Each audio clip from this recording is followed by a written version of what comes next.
কৃমির ওষুধ কি দিয়ে বানাবে দেখেন। আজকে একটা নতুন কথা কই আপনার ঘরে কৃমির ওষুধের। আসসালামু আলাইকুম, বিসমিল্লাহির রহমানির রহিম। দর্শক, আজকে আমরা চীনা হাঁসকে যে খাদ্যগুলো দিতেছি, খাদ্যগুলোর মধ্যে কি কি মিক্স আছে আপনাদেরকে বলতেছি। কেননা এই খাদ্যগুলোর মধ্যে মিক্স আছে যেমন রসুন বাটা, কিছু আদা বাটা, তারপরে ডিমের খোসার গুঁড়া, তারপরে কিছু লেবুর রস, এগুলো মিক্স করা হয়েছে। হ্যাঁ, লেবুর রস এগুলো যদি খায় তো আপনার যদি সাধারণ ভিতরে ভিতরে সর্দি জ্বর থাকে সেগুলো কিন্তু এমনি ইনশাল্লাহ সেরে দেবো। তারপরে কিন্তু এগুলো খেলেই শেষ না, ডাক্তারের সাথে যোগাযোগ করে সর্দি জ্বরের কি কি খাওয়ার লাগে সেগুলো তো আসলে অরিজিনাল খাওয়ার লাগবো।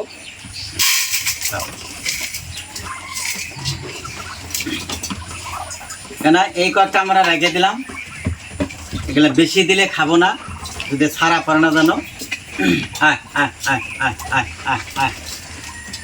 আর এই কয়টা রেখে দিলাম রাজা হাঁসের জন্য। খা খা খা খা খা খা খা খা খা আয় আয় আয় আয় আয় আয় আয় আয় আয় আয় আয় আয় আয় আয় এর ঘুরে জায়গা দাও তো। আয় আয় আয় আয় আয় আয় আয় আয় আয় আয়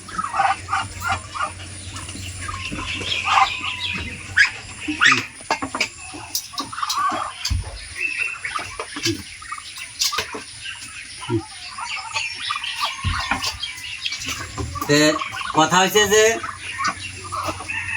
হাঁসকে যত ভালো মানের খাদ্য দিবেন ততই হাঁসের চেহারা পাতি বেশি ভালো থাকবো, বেমার আদি কম হব। তারপর ধরেন যে হাঁসটা অতি শিগগিরে বড় হব। কথা হয়েছে যে খাওয়ার সাথে সব কিছু, খাওয়ার সাথে সব কিছু, তার মানে ভিটামিন যুক্ত খাবার দিবেন। হাঁসগুলা শারীরিক শক্তি থাকবো, কোনো সাধারণ ছোটো মোটো বেমারে আক্রমণ করবার পাবো না, যার জন্যই ভিটামিন যুক্ত খাবার দিবেন। দেখেন, খালি শুধু লেবুর রস, আদা বাটা, রসুন বাটা না, এর মধ্যে খাদ্যগুলো কী কী দেখেন। আপনার ধান আছে, হয়তো আপনার গডরেজ কোম্পানির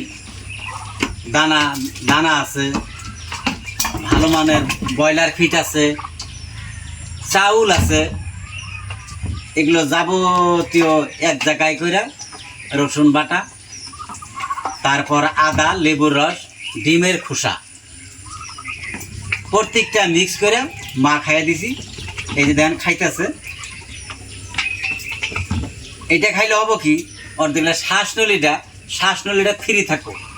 কতগুলো দেখবেন সর্দি জ্বরে হা করে নিয়ে আস না, কিন্তু এইটার থাকবো না, একদম শ্বাসনলীটা ফ্রি থাকবো, যার জন্য এগুলা মিশিয়ে দেওয়া হয়েছে।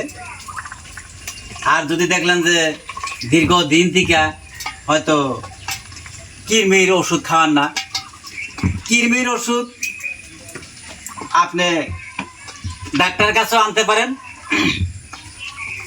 আরেকটা কথা হইলে যদি কোন যে আমি গাছপাতা দিয়া কি ধরনের কৃমির ওষুধ বানায়, নিজেও বানাইতে পারবেন। কৃমির ওষুধ কি দিয়ে বানাবে দেখেন। আজকে একটা নতুন কথা কই আপনার ঘরে কৃমির ওষুধের। হয়তো কেউ নিম পাতাও খাওয়ায়, কেউ কিন্তু নিম পাতাও খাওয়ায়। নিম পাতা বাইটা রস করে খাওয়ার সাথে মিশিয়ে দেয়। আর কেউ এমনি নিম পাতা, জাত নিম পাতা ছিঁড়াই না সামনে ধরে ঠুকরায় ঠুকরায় খায়, তো অল্প খাইলেও হবো। কিন্তু আমি ফিরে একটা নিম পাতা দেই না, এই জন্যই আমি দেই অন্য কিছু। তার মানে যেটাই যে ধুতুরার পাতার রস, যেমন আমরা নিজেও খাই ধুতুরার পাতার রস, কিন্তু অতান্ত খাইলে তো মানুষ পাগলা হবে।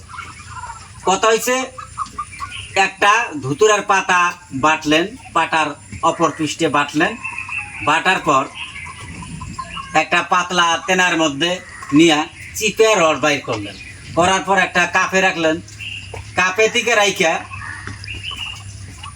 যেমন 10টা হাঁস আছে, মোটামুটি ফোঁটা ধইরা, ড্রফের মতো ফোঁটা ধইরা একটা করে হাঁস যেন 3 ফোঁটা 4 ফোঁটা করে যেন ভাগ করে, ওই ধরনের, যেমন 10টা আছে 30 ফোঁটা কিংবা 40 ফোঁটা দিবেন। মোটামুটি 1 পোয়া পানির মধ্যে, ওর মধ্যে ফ্রি করবেন কি 1 চামচ নাইলে বা 2 চামচ তাল মিশ্রির পাউডার দিবেন। তাল মিশ্রি দিলেন 2 চামচ, পানি দিলেন 1 পোয়া, আর ধুতুরার পাতার রস 30 থেকে 40 ফোঁটা দিলেন, দিয়া পানিটা মিক্স করে ঘোল করে হাঁসের সামনে দিলেন। দেখবেন যে কৃমি, ছোট বড় কৃমি সব পড়ে গেছে ইনশাল্লাহ।